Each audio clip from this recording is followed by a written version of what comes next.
So let's see the few topics on the chapter 6 exempt trade. So in this video, I'm going to cover the following contents. That is first one, limitations of export trade.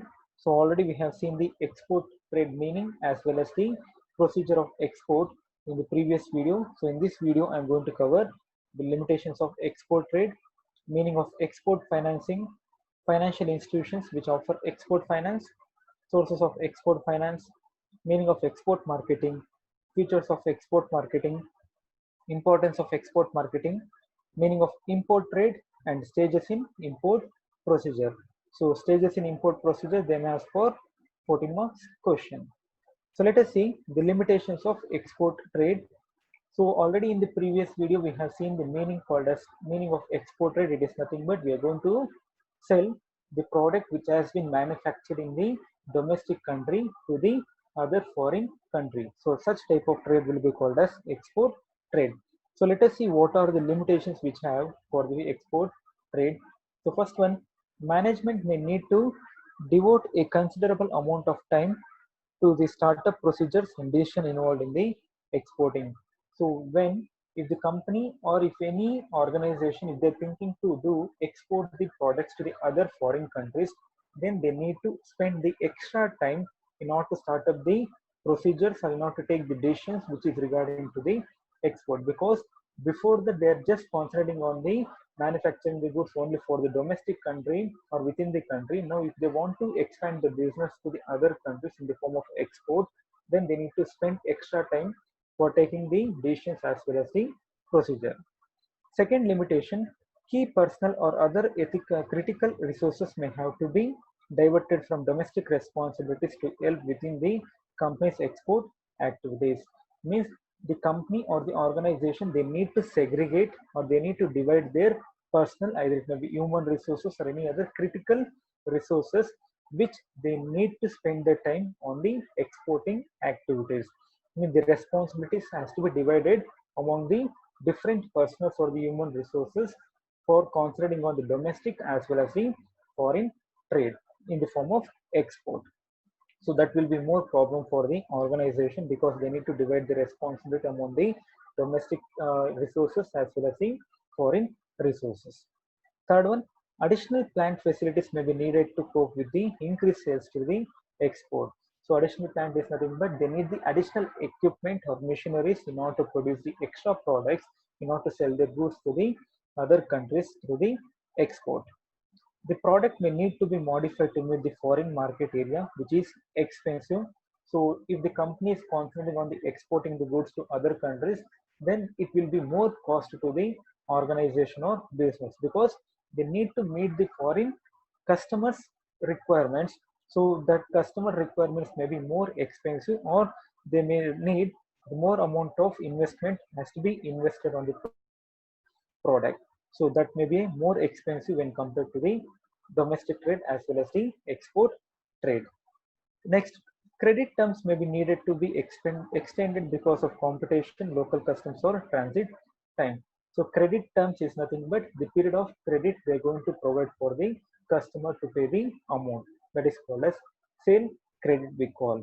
So that credit terms may need to be extended, means rather than providing 3 to 4 months as in credit period, they may extend it for 5 to 6 months because in order to cope up with the competition or local customers or the transit time. Next, they require the additional resources because they need to produce the more amount of goods or the manufactured products in order to do the export activities. And more difficult to get foreign market information. It is the major disadvantage for the export trade because whenever the company is concentrating on the export, then they need to get the more information regarding the other market or the foreign market. So that information or the market information may be difficult to get by the organization. So these are the different limitations or the problems of export trade. Next, we have the meaning of export financing.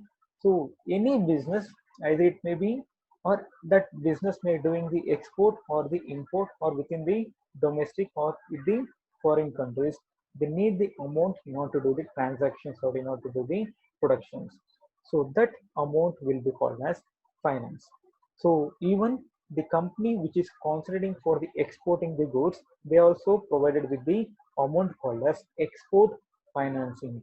Means there are certain financial institutions which are established or which are concentrating only for the development of the export activities of the country. So they are going to provide the finance or the capital for the export industries. So such type of finance will be called as export financing. So the meaning says that export financing or export finance is the term to describe the specialist range of finance focused on the export market. Means such type of amount will be provided only for the export market or export activities. So export financing aims to support business reaching an international market. Once a shipment has left domestic customs, there can be a significant time period where the goods are in transit and are then collected by the importer.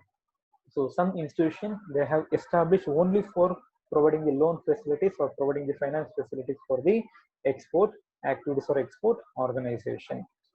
So that is the meaning of export financing to them as per 2 marks question. Next, let us see the list of institutions which are offering the export finance. So basically the important one is Exim Bank, that is Export and Import Bank, and ECGC. So we already discussed in the export procedure. They need to get the permission or they need to register under the ECGC, that is Export Credit Guarantee Corporation of India. It is like general insurance company which is providing the facilities for the export organization as in order to cover the risk. Next, development banks such as IDBI, ICICI, that is Industrial Development Bank of India, Industrial Credit Investment Corporation of India, National Small Industries Corporations, commercial banks, state finance corporations. So all the institutions they are just providing or they are concentrating on providing the amount for the export activities. So in addition to that, Reserve Bank of India, through though it does not provide export finance directly, it adopts policies to provide them. The departments under RBI which deals with the export finance are Industrial and Credit Department, Exchange Control Department. So under the guidance of Reserve Bank of India, there are two departments called as Industrial and Credit Department as well as the Exchange Control Department. Even they are also providing the amount or the finance to the export industries or organization. Next, let's see what are the sources of export finance. So where the exporter can get the or they can raise the finance or amount. So the types of finance or the export finance has been classified into different parts or different types. That is pre-shipment finance. So it will be provided for 180 to 270 days. That is before the shipment of the goods to the ship or the dockyard. Next, post shipment is after the goods has been shifted and it has been delivered to the importer. That is called as post shipment finance and it will be provided for 180 days. And export finance against the collection of bills identified by bills of exchange. So by submitting the bills of exchange, they can get the amount from the banks. Deferred export finance. So under deferred export finance, we have two categories, that is supplier finance and the exporter finance. And next, export finance against the allowances and subsidies. So even the government is also providing the some amount through the or to the exporter in the form of allowances as well as the subsidies. So let us see in detail the types of sources of finance. First one, pre-shipment finance. So we already discussed that pre-shipment finance is nothing but before the shipment of goods, the exporter can avail the loan facilities of finance facilities. So pre-shipment finance is provided when the exporter or seller wants the payment even before the shipment of the products or goods. So before the shipment of goods. This finance is provided for the purchase of raw materials or goods, processing them into finished product, storage cost, packing and marketing of goods prior to the shipment. So such amount can be used for the different activities or different purposes. This type of finance is approved when a firm order is placed by the importer.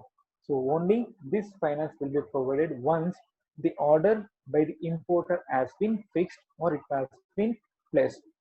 So that is the third point. also known as packing credit. Pre-shipment finance is granted for a period of 180 days as it is a working capital in order to meet the day-to-day expenses because they need to purchase the raw materials or storage cost or to meet the packing or marketing expenses. In case of unforeseen circumstances, that is uncertainty, it can be extended to 90 days. The maximum period allowable is 270 days. So this is the pre-shipment finance. So that is nothing but before the shipment or before the production of the goods, the finance can be or the exporter can avail the finance from the organization. Next, post-shipment finance. So that is nothing but after the goods has been produced and it has been delivered to the importer. That is, after dispatching the goods to the importer, the exporter has to make a bill, that is bills of exchange. In case if they are selling the goods through the credit. If in case cash, they are not getting the benefit. But in case they are selling the goods in the form of or through the credit form, then they are supposed to prepare the document called as bills of exchange, that is which is to be paid by the importer. It takes about 3 to 6 months before the amount is received by the exporter. So this time gap affects the production of exporter. For this purpose, the exporter will present the bills to the financial institution which provides the finance for export. So here, whatever the document that is called as bills of exchange which has been prepared between the two parties, that is importer as well as the exporter. Now, the exporter have the benefit that if in case the amount has been delayed, that is they have given the credit period of 3 to 6 months, and if in case if the exporter needs the amount within the 2 months, so he can directly approach the financial institution that is called as bank, and he can submit the bill called as bills of exchange, and he can easily get the benefit called as finance. So the loan amount or the bill amount will be sanctioned by the bank, not the entire amount or the full amount. They are going to discount certain part of amount. So that's why the bill will be called as discount bills of exchange. So the bank can purchase the bill or they collect the bill or even the discount the bill. Means they're going to deduct the certain percentage from the bill. The remaining amount will be paid to the exporter. So post-shipment finance is used to pay the wages or other services, to pay for cargo or shipping charges, to pay for advertising in overseas market for promotion. The rate of interest on post-shipment finance varies from minimum 90 days to and can be extended based on the individual finance. So the time period will be 90 days. Next, export finance against the collection of bills. So the finance or loan can be obtained by the exporter against the purchase made by the importer or overseas market. So already we discussed it. It is nothing but bills of exchange. So based by providing the bills of exchange, they can easily avail the loan or the finance facility. In the case of any default, the finance company will compensate about 80% of the default amount. It is considered as post-shipment finance. So that is nothing but the importer banker, they have given any document, and if in case the importer has not paid any amount, so in such a case, the finance company or the importer bank, they want to compensate the amount. Next, that is deferred export finance. So finance is also available for the importers or overseas buyers facilitate import of goods. So this type of goods will be provided, or this type of finance will be provided for the importers also. That is, it has been classified into two parts: suppliers finance as well as the buyers finance. So supplier finance, it is provided for the exporter. Buyer finance it is provided for the importer. That is, supplier finance is provided to the exporter, example India, by the exporter bank, Indian bank, to sell the goods on the installment basis. But the buyer finance is provided to an overseas buyer by the exporter's company. This enables the overseas buyer to pay for the equipment or machinery purchased from the exporter company. Example, Indian company. Means they are going to offer, they're going to provide finance for both the parties called as exporter as well as the importer. So that is called as deferred export finance. Next, export finance against allowances and subsidies. So in case if there is any emergencies and if there is any risk which may arise for the exporter company, So in such a case, even the government, whether it may be state or the central government, they may allow some allowances and subsidies. So even that may taken as a form of or the sources of finance. So in circumstances when there is unexpected rise in the expenditure due to national or international changes, the government provide allowances or subsidies for export of goods at the reduced price to the importer. So even that allowances or subsidies provided by the government will also be considered as a source of finance. Next, the meaning of export marketing. So we already know that export is nothing but selling of goods to the abroad countries, and marketing is nothing but it is the process of promoting the goods. So export marketing is nothing but it's a process we are going to promote the goods of the domestic country to the another foreign country.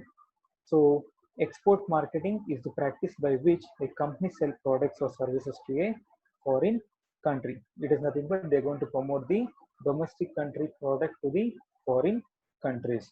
Products are produced or distributed from the company's home country to buyers in international location. But there is a difference between products that are available to foreign countries and products that are specifically marketed to a foreign customer. So this way the importance of export marketing plans comes in. So marketing is nothing but we are going to promote the goods to the customer. Means what is the benefit and what is the quality and what is the price and what are the features of the particular product will be detailed explanation will be given to the customer by the company. So if in case if any company want to promote the product to the or to the foreign countries, then they're going to adopt the concept called as export marketing. Means the goods should be export or it has to be sold to the other countries by adopting the some technology or by adopting the some techniques that is called as marketing concept. Next, the futures of export marketing. So let us see the futures. What are the futures of export marketing?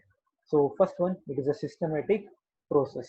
So it is not directly we can go and approach the or we can directly go and do the marketing activities in the other countries. So we need to adopt some systematic process. That is, first we need to produce the product, then we need to do the packing, and we need to check whether that goods will have the demand in the foreign markets. Means whether the customers in the foreign market they are going to accept the product. So after checking that, then we need to do the product or we need to produce or we need to do the packing as per the requirement of the foreign customers, and we need to do the promotion and we need to do the sale or we need to do the selling activities. So it includes all the process or it is a systematic process. That's why the first feature of export marketing is a systematic process. Means step by step we need to promote the product. Second, large scale operation, because we are not just concentrating on the one country but we are concentrating for the two or more countries. So it's a large scale operation. Means we are producing the more number of products. So even it is a large scale operation. Third one, dominance of multinational corporation.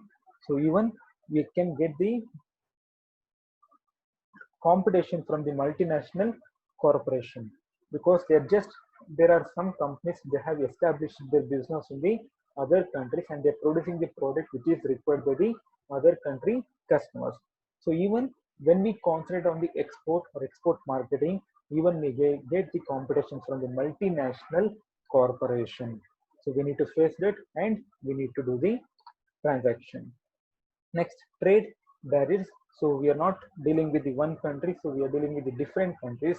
So even the trade barriers or trade restrictions will be there. So we need to take into consideration. And last one, documentation. So huge number of or more number of documentation is required in order to do the export marketing, because we need to take the permission from the two countries, that is home country as well as the host countries. So the documentation will be more in the export marketing. Next, the importance or advantages of export marketing. So first advantage, increase sales and profits. So we already know that when we are going to export the goods to other countries, automatically the sales will be increased, and if the sales has been increased, then the profit will also be increased. Enhanced domestic competitiveness. So once we selling the goods to the other countries, the demand for the product will be improved. So if in case the demand has been increased, then the domestic competition will also be enhanced or it will be increased. So the company can be a leader in the domestic market. Next, gain global market shares. So it is nothing but we are selling the goods to the other countries, so we can easily get the domestic or the global market share. Means we can attract the global customers. Diversification. So rather than focusing on the one country or one customer, so we are going to divide the goods or we are going to divide the services to the different countries. So we can easily get the benefit, either it may be profit or it may be sales, and lower per unit cost. So when we are going to accept the other country technology, so the per unit cost will be reduced because we can easily import the raw materials from the other countries, and by utilizing that raw materials we can produce the product at a lower cost. So lower per unit cost will also be available. Next, what are the challenges or limitations to export marketing? So that is major difference. Major thing is technological differences will be there because two countries are dealing with the product. Reduction in export incentives. Several competitions in the global marketing will be there, and problem in preparing document, because we have already seen that in the future we need to make or we need to prepare the more number of document in order to do the export marketing. So these are the several challenges or problems for the export marketing. Next, the important one, the import trade. So we already know that export is nothing but we are going to sell the product to the other country. Import is nothing but we are going to purchase the goods from the other country. So that trade will be called as import trade. So the import trade has been originated from the word called as port, that is considering the fact that the products are frequently transported via ship or shipped to foreign countries. So the word import has been derived or it has been originated from the port. It is nothing but we are just frequently transporting the goods via ship to the foreign countries. So that is called as import. So to say in simple terms, import is nothing but we are just imposing or we are just purchasing the goods from the other countries. Similar to export or imports, import are also a backbone of the international trade. Here, if the expense of country's import is more than the value of import, then the country has a negative balance of trade. Because when the import is more than the export, then the country's balance of trade or the balance of payment will be negative. Because when they are going to import the more number of goods than the export, they need to pay the amount to the other country.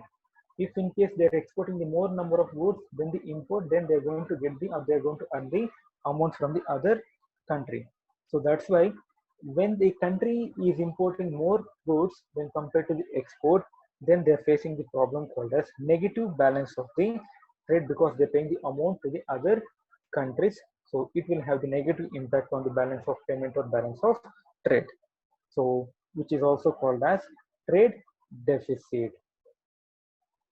Next, the important concept for the 14 marks question, stages in import procedure. So we have already seen in the previous video the stages of export procedure. So even here we are seeing the stages in the import procedure. So first, the import procedure is the import process will be started by the process or the step called as trade inquiry. So trade inquiry is nothing but the person who is going to import the goods or who is going to purchase the goods, they need to do the trade inquiry. Means they need to make the decision that what type of goods or what goods they need to purchase. So the first stage in an import transaction, like any other transaction of purchase and sale, relates to make trade inquiries. Means they need to approach the seller and they need to do the inquiry that what type of product they are going to manufacture, whether that product is suitable for him, and what is the price, what is the size, what is the color, what is the different characteristics of the particular product. So all the things, all the information you need to get before buying the product. So that is the first stage called as trade inquiry. So when the trade inquiry has been done by the importer, then the exporter will send the document or they sell the information called as quotation. So based upon that, they need to proceed the import procedure, import activities. Second, the procurement of import license and quota. So once the importer has done the trade inquiry and he means by taking all the information, now he got all the information and he have clear instructions that he can purchase the goods from the exporter, then they need to approach the authority who is going to provide the document or license called as import license and quota. So the second stage is called as procurement of import license and quota. So import trade in India is controlled under the Import and Export Control Act of 1947. A person or a firm cannot import goods in India without a valid import license. So before importing the goods, they need to get the license called as import license, and that license will be issued as per the act called as Import and Export Act of 1947. An import license may be either general license or specific license. So general license is nothing but any goods they can import from the other country. Specific license is nothing but particular product they need to import from the other country. So for general license there is no much restrictions, but for the specific license there are much restrictions because they need to import only the so much of quality or so much of quantity of the product only. Under a general license, goods can be imported from any country, whereas a specific or individual license authorized to import only from a specific country as well as the specific product. The Government of India declares its import policy in the Import Trade Control Policy Book called as Red Book. So even the country called as India or any other country, they are going to frame the rules and regulations that will be disclosed in the policy or that will be disclosed in the import or export policy. And the policy which has been issued by the Government of India and it has been written in the book called as Red Book. So every importer must first find out whether he can import the goods he wants or not, and how much of a certain class of goods he can import during the period of covered by the relevant Red Book. So all the details will be given in the book called as Red Book. So by that, by taking into consideration, the should decide how much goods and whether he can import the goods from the particular country or not. So that is the second stage called as procurement of import license or quota. Third one, obtaining foreign exchange. So it is important for the importer because they're going to purchase the goods from the different countries. For example, the India is going to import the goods from USA or China or maybe Japan or different country. So they cannot pay the amount in the Indian currencies to the different country exporters. So what they need to do, they need to go for the foreign exchange institution and they need to obtain the permission from the foreign exchange. So they need to deposit some amount in Indian rupees and they need to get the amount in the different countries currency because they need to pay the amount to the different exporters of the different countries. So after obtaining the license or quota in case of established importer, the importer has to make the arrangement for obtaining necessary foreign exchange because since the importer has to make the payment for the importers in the currency of the exporting country. So based upon the countries of the exporting or the exporting countries currency, they need to make the payment. Because of that, they need to obtain the foreign exchange. So the foreign exchange reserves in many countries are controlled by the government and are released through its central bank.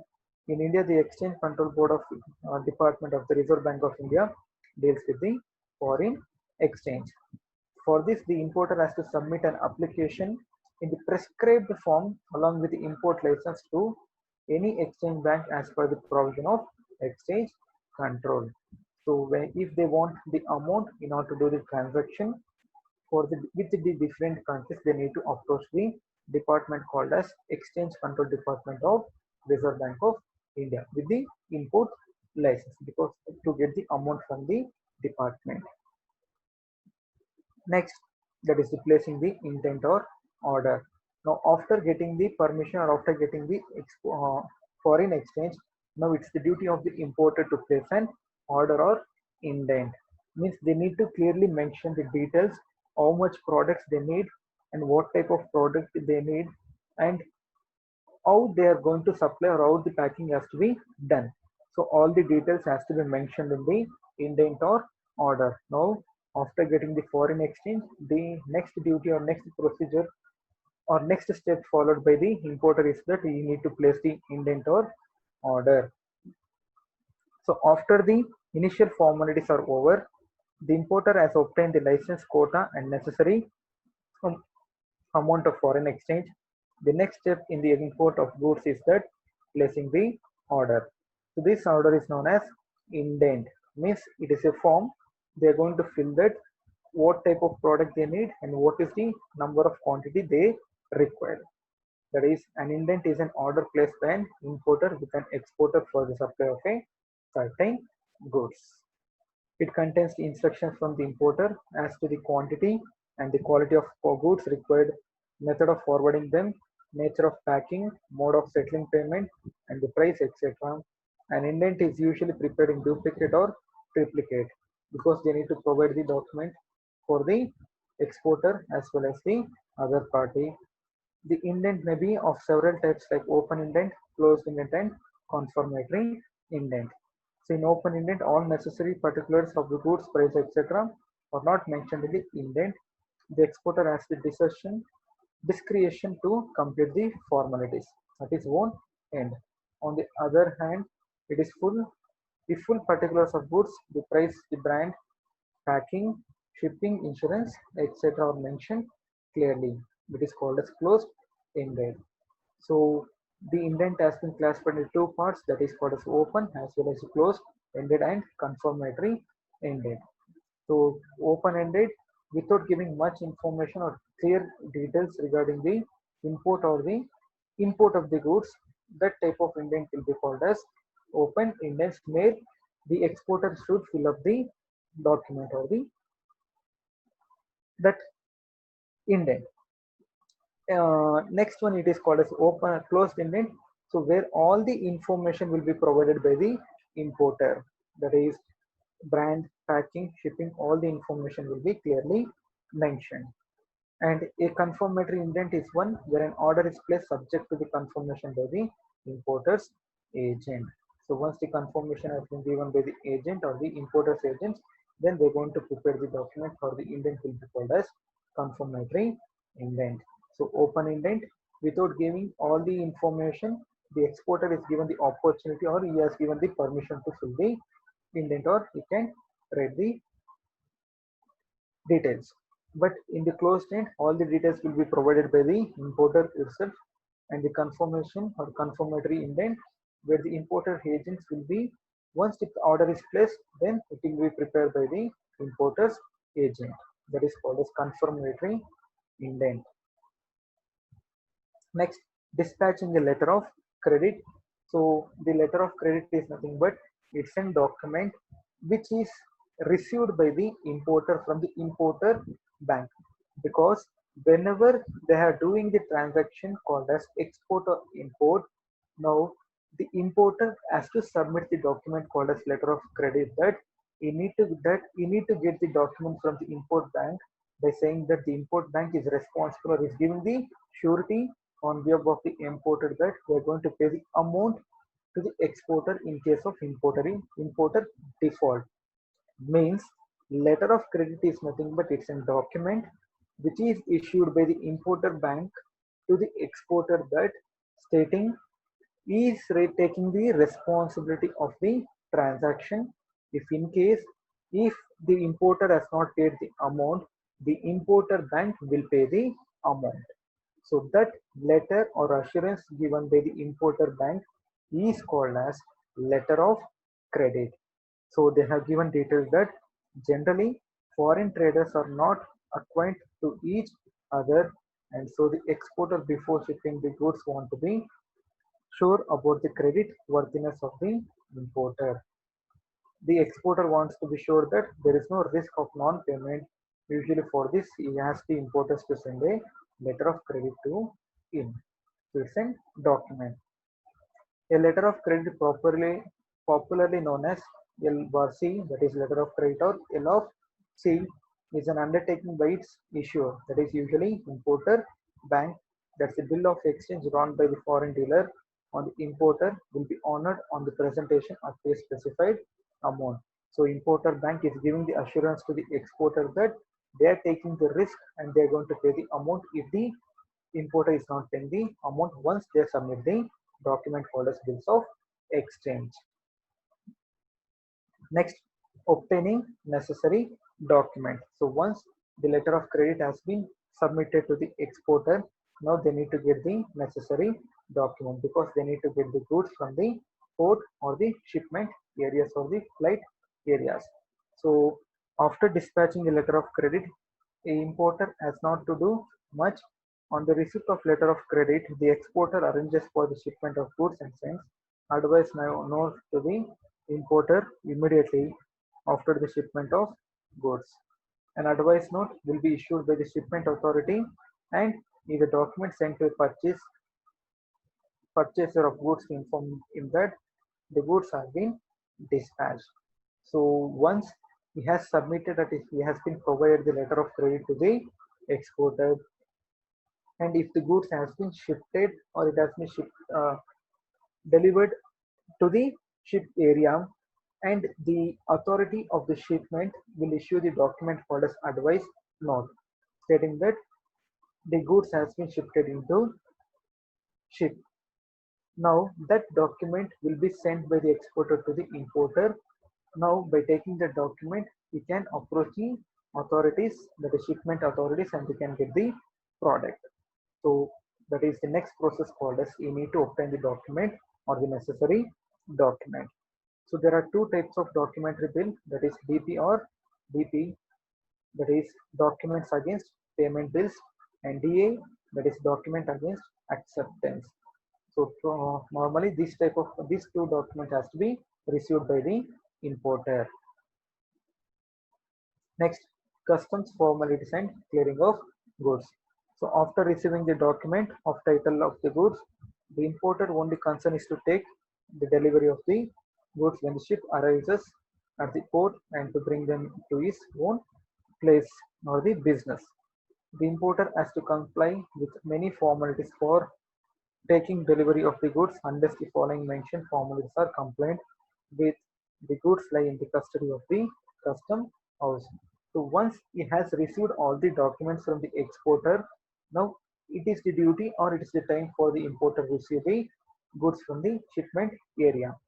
So before taking that goods, he need to perform certain formalities with the shipment authorities. That is, they need to submit the document and they need to show all the identifications or the certain documents or the necessary document. And after that, you need to get the goods from the shipments.